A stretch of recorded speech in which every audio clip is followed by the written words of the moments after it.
it can be so incredibly frustrating when you see that there is traffic on your website or on your web shop, but the people there are not buying from you. Should you invest more in marketing efforts, or should you just make sure that those people actually get to check out? I have the answer for you, and I'm also going to help you fix your conversion problem in this episode about sales. Hello, and welcome to the Fast Forward Amy show, the show where we lift your life and business with simple strategies. I'm Fast Forward Amy, your host and coach, and I'll bring you a new episode every Tuesday. The big day is finally here. You've been planning your launch for ages. Everything is ready. The website is looking amazing. And you're like, yes, I'm so proud of this. I cannot wait to get people to buy the new products I have to offer. Maybe you created a new collection. Maybe you just are launching your website for the first time because you've started a new business. Whatever is happening, launch day is here. And all of a sudden you realize, oh my God, I'm getting traffic on my website. There are visitors here, but people aren't buying. That is so incredibly frustrating because you thought a lot more people would have been buying. And if you're looking at the visitors, it just hurts to know how much money you're losing. And let's be honest, you are losing money. You're losing money by the minute because the products are there, but the sales aren't. The checkouts aren't happening. People are getting stuck somewhere on your website. They're dropping off. So you saw that increase in the stats probably. For example, if you're using Shopify, you can see that in your live dashboard. But for all the time and money you've put in, like, you've got to be honest, and your parents are asking you, how did your sales go? And you're telling your partner or your best friend, like, yeah, I got a couple of sales. But if you're being really, really honest, you know that for all that time and effort you put in and money, that you're not getting enough sales. The problem is people aren't checking out. Does this sound familiar? And maybe you're thinking, I should change my marketing. Maybe you're thinking, I should focus more on a product in my stories on Instagram, or I should get even more people to the website. But if we're looking at the data, we kind of do want to know that we are converting a couple % of people who come to our web shop, right? Let's say we want to aim to convert like 3% of people on our web shop. If you want to ask me, like, Amy, what is a good number? I'm not going to tell you that because that is very dependent on the sector you're in. For example, for our digital products, we often have a conversion percentage on our website of like 10%. For some more product-based businesses, this could be a conversion of like 2%, 3%, could be lower, higher. I try to aim for always a minimum of a 3% conversion, no matter at what I do, but this is so very dependent. So the conversion, if you don't know how to calculate it, you just take total amount of visitors, total amount of sales, and you divide it by each other. This is always very difficult to explain in a podcast, but you just look at how many people out of all of the people who visited my website bought, and you want to know that in a percentage. Let's go and fix this. Let's make sure that we get the visitors of your web shop to actually buy. And in order to do that, I want to take you with me in a little bit of a trip. I don't know about you, but I have a bit of a thing with department stores. So my mom always wants to go to a department store. In Belgium, we have one. It's called the Nino. And when we go there, she loves the store because the store has jewelry and makeup and underwear and perfumes and clothes and shoes and bags. You get the picture. And upstairs, when you go upstairs, you can buy stuff for your bedroom, new wine glasses, tea mugs, all kinds of stuff. And she loves going there. And sometimes I will try to be a good child and go with her there. And I am just super overwhelmed. I almost always walk out of this store without anything, and she'll buy stuff. I just can't seem to buy stuff. And she also likes to go there to just not buy anything, but just look around. And I'm like, I just get so overwhelmed in that store. And I recognize that I have the same feeling sometimes when I go to a restaurant. You know how they say that when a restaurant has too many menus, too many items on its menu, it's usually a sign it's not a great restaurant because they can't be good at everything. Well, sometimes you go to a restaurant that people recommended to you and you're like, okay, this is supposed to be a good restaurant. And then you get the menu and it's pages on pages on pages. You have pizza, you have pasta, you have meat, you have fish, all kinds of amazing dishes. But you are confused about what you even came to the restaurant for, because there are so many options. After a while, you're not stuck choosing which dish you want, but you're like, do I want pasta? Do I want pizza? And that's where you get stuck. Because when you're choosing the type of pasta you want, often it goes a lot easier. It might be that on your shop, the reason that you have visitors but people aren't buying is that the same thing is happening as what happens to me in the department store or to many people who go to a restaurant when they can't choose what they want to eat.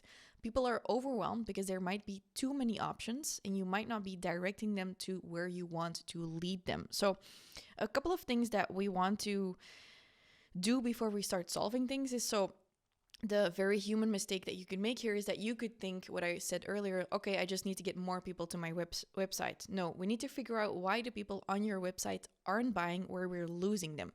We can start figuring that out by looking at the data of your shop. So you can look at that conversion percentage, for example, if you are using Shopify, you can look at it there just in your dashboards. If you're using Google Analytics, you'll probably also get a view about your bounce rate. Your bounce rate is basically you want to get it as low as possible, because what it means is that the bounce rate means that the percentage of people who come to a certain page and do absolutely nothing, so they don't click a link, nothing. As a general rule of thumb, they say that you want to get it as low as possible, but in reality, for most people, it will be over 20%, because if it would be, for example, under 5%, probably something is wrong with your website and you want to fix that. And over 70% would also indicate that something is wrong. So we want to get it as low as possible. Like, let's say between 20 and 70%, but this is highly dependent on which type of website. So I'm not going to give advice about that, but it is good to look at the bounce rate, because it will give you an indication of how fast people like just take off from your website and go somewhere else and they didn't even click a link or a product item. Okay. So, if we can figure out where people are leaving, in which step of the process, is it when they just arrive on the page and they just go away? That's your bounce rate. And then in other things, for example, in a thing like Shopify, you can see like, okay, did they add to cart, but then have a bunch of abandoned carts? You can recover some of those through abandoned cart emails, by the way. You can set that up in almost any shop, like online store system. And we want to figure out where we're losing them in the process so we can actually get them back and make sure we can get them to check out. You want to fix this as soon as possible, because when people are there and at a certain point they decide to not buy, it's going to be very difficult to actually convince them to buy. But if you just launched something and there were a lot of people visiting your shop, rest assured we can still get many people back and we can get them to buy. On the one hand, you could do this through your marketing, for example, through the channels that you're using to get them to the shop by, for example, not directing them to your entire shop or to an entire page, but by saying, hey, this is today's favorite product. This is what people have been buying the most, and here's a direct link to check out. Because when you do that, you're eliminating one door, and that's the principle I want to talk to you about today. Is you want to eliminate as many doors as possible in your sales process. This is the equivalent of me wanting to buy something somewhere, but in order to get to that point where, for example, I want to buy a new foundation, I need to not just walk into a store, grab the foundation and walk to the cash register, but for example, I can't find the foundation.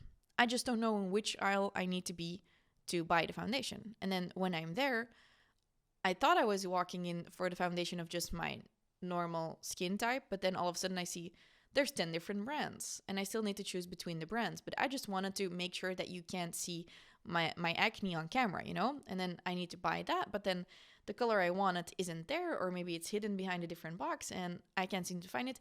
After a long time, I finally find the bottle I need and I want to go to the cash register, but I can't seem to find the cash register. Or it would be the equivalent if you want people to buy more on your store, for example, that I have the foundation and all of a sudden I'm pulled to the cash register. That's what happens on web shops sometimes too. People want to keep shopping actually, but they get pulled away to the checkout immediately. That's also not something you want to do. You just want to make sure that there's kind of like an easy flow that people can like, okay, I grab this. I also add this to my cart because it's close to the cash register. This would be a great brush for my foundation. I don't know. And you check out. We want to get people to the checkout as fast as possible. You don't want to overcomplicate that. That's what I mean by the doors. The doors could be a website that's loading very slowly. This could be that people are trying to buy a product, but they have to create a login for your shop, for example. This is something that's really stupid that a lot of shops have, is the systems, I mean, is that you ask your clients to create a login of the store before they can buy. Now, many business owners or starting webshop owners don't know that they actually have this because they've never checked the actual flow someone needs to go through in order to buy something. So you always want to, like right now, you want to pause me and you want to go to your shop and you want to pretend that you want to buy a certain product and you want to see, hey, can I actually check out easily? You can do this in like a secret window in your browser. Every type of browser has this, that you can pretend like you're someone else. You can ask your mom to buy something. You can ask a friend. You can ask someone you don't know, like, hey, pretend to buy this from me. And you want to watch them walk through the different buying steps. You always want to do this because it might be that your marketing is amazing, your visuals are amazing, the price is correct, the options are even good, like people selecting the type or the language, whatever. Everything is good, but it might just be that there is something that you don't realize that there is an actual extra door, which could be a login, for example, for the store. So the principle is we want to eliminate the doors because otherwise buying something might feel like you want to take over a castle, but in order to take over the castle, you have to go through like a bunch of like they're throwing cannonballs at you and fire and spears, and you have to go through a ditch and then you have to swim through water, and like it takes you so long to get there that you just give up. You're like, this is too difficult, I'll go and buy it somewhere else, or I didn't need it this badly anyways because it was a luxury product. Especially with basically with anything that's just a luxury thing people buy, you want to make sure that people can have that impulse buy really quickly because it's really easy to talk yourself out of buying that thing. So there's a lot of things that you can do here, but if you are seeing that there are people on your web shop and they are not turning into actual checked out customers, the biggest reason is that you're probably confusing them, and when you confuse, you lose. So when you give too many options, you lose. So you could divide your entire collection into sub items. You could be like, okay, so this is this collection, this is that. Which one of those do you want? There's a reason why the really big stores online have like, do you want pants or do you want dresses? Usually when you go to a web shop, you know you're looking for pants or for dresses. I'm always looking for dresses. I'm never looking for pants. I would also never buy pants online. Or like plus size. You're like, yes, I am plus size. Give me the plus size options. That's a choice you want. You know, hey, I'm here for skincare or I'm here for makeup. You probably know that. So don't just present them with a wide variety of options, because then they will have to choose in a too complicated area. It's kind of like if you want to look for something in your house. For example, I will be looking for this mug that I use to keep my coffee warm. So like a thermos or how do you call that in English? I will look for this in the kitchen or in my car, because I know I either left it in my car or it's in the dishwasher or it's in the cupboards in my kitchen. I'm not going to look for this mug in my bedroom, but imagine I could have left it anywhere and I have to look throughout the entire house. I'm going to give up and I'm going to be like, you know what? I'll just grab a different mug and let my coffee go turn cold. I don't care anymore. It's just too difficult. This is the whole thing. You want to pretend that you are your client in anything you do in terms of sales. And you pretend like you put on this little consumer hat and like, okay, if I would be my consumer or my client, how would I behave in this situation? Because you're so deep into it. That's why I also say test it out with different people who don't know your store that well or who aren't as deep into it as you are. But you're not always going to have that option. So you're going to have to train yourself both with your marketing as well as with the conversions on your shop, that you just pretend you are that person and you pretend you're going through all of those steps. Is it clear where you have to insert the checkout, like the discount code? This is something that happens so often. People are running a sale. They give a checkout, like a discount code, and their clients don't know where to insert that code. So they're like, okay, then I won't check out. Make it easier. Maybe apply the discount anyways when you're running that sale. I did this once and I saw it was in a birthday sale and I had given like a 20% coupon. People didn't know where to insert the coupon. And then I thought, you know what? I'm just going to stop using the code. I'm just going to put the store, like change the price of the product for the next few days during the sale. I think I increased my sales by like 60%. Of course, I know my stats, which is why I know how much I increased it, which is a really important one. I could keep going But what I want you to take away from this today is that when people aren't buying, it doesn't mean you have a marketing problem. It means you have a conversion problem in your shop and you need to go and fix it there. Because otherwise, like big stores can sometimes afford it because they have so much traffic. But as small business owners, we want to make sure that the people who are interested are actually buying. So otherwise, it's kind of like carrying water to the ocean. You know, you're just constantly pumping in new posts on Instagram, new marketing efforts, but they will not result in sales. You need to fix this. So eliminate all the possible doors of like too many options, too few options, too difficult, long load times. Eliminate all of that and make sure you get your clients to check out.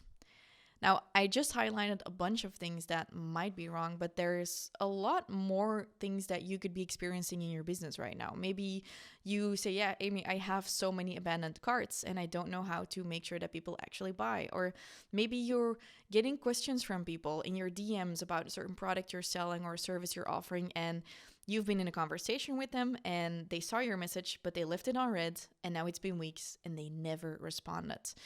Maybe you've been launching your new business or your new offer, whatever, be that a product, a service, it doesn't matter. And you're getting views on your stories and people are watching what you're doing, but you're not getting any sales. You might feel like, hey, I'm putting in so much effort, but I'm getting no interaction. Or maybe you are actually sending out quotes to clients. So people are asking you like, hey, what can you offer me? I want you to organize my wedding, or can you come and take my photos? You're making custom quotes. You're spending so much time on this. You're sending it out and people never reply to your email. That is so annoying, and it is something that I want to fix with you because I want you to know that people who reach out to you are actually gonna buy. I want you to know or to feel like all of that effort that you're putting into your business is actually gonna be translating into sales. And that is why I am hosting a training that I want you to come to, because I'm gonna be talking about the 5 sales mistakes causing clients to ghost you. Because leads being there, an audience being interested, but not actually buying from you, that means that your leads are ghosting you. And I'm going to fix that with you in my training. So if you want to come and join me for that, I linked it up in the description. You can find it on my profile too. But the link is FastForwardAmy.com/5 sales mistakes. So the number 5 and then sales mistakes. I highly recommend you come and watch this webinar because I have coached over 1,000 people through getting more clients, getting more sales. And I think after this episode, we know that sales is the fuel of your business. We were talking about like you cannot run anything in your business. You can't invest in more marketing. You can't make your clients more happy or create more like amazing products, programs if you're not getting those sales, because the sales will lead to you have the financial resources to keep on investing and growing and also having a freedom-based life. So make sure you go and get those sales. Do that with me because we're going to fix those 5 sales mistakes you're probably making. And that's why people aren't reaching out to you anymore. We're going to make it really easy so that you're just by tweaking a few things, you're going to see that people are actually going to start buying from you. So that person that left you on red, we're going to look at how we can make sure they're going to buy from you and become a happy client. I want you to be there. The link is FastForwardAmy.com/5 sales mistakes, or just check it out in the link in the description of this episode. I hope you liked this episode. I had fun recording it. Sales is one of my favorite topics, and I'm going to be talking about it for a while. I think a bit more on my Instagram. So I've been seeing a lot of fun reviews on my podcast. If you're listening on Apple Podcasts, you might think I don't read them, but I love seeing the comments.